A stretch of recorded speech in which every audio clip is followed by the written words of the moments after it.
তখন আমরা পেশেন্টকে অ্যাডভাইসটা করলাম কি পিজিএস প্রি জেনেটিক স্ক্রিনিংটা করে নিন, তারপরে আপনারা ট্রান্সফারটা নিন।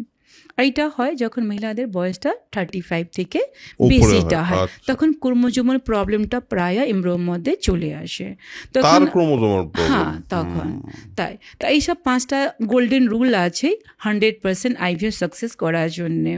তাই বললাম চেক দ্য এমব্রিও কোয়ালিটি, আপনার ল্যাপ্রোস্কোপি করবেন, হিস্টোস্কোপিটা করবেন, ফ্রোজেন এমব্রিও ট্রান্সফারটা নেবেন, আর তারপরে ব্লাস্টোসিস ট্রান্সফারটা নেবেন, আর কিছু ইমিউনোথেরাপিটা নেবেন।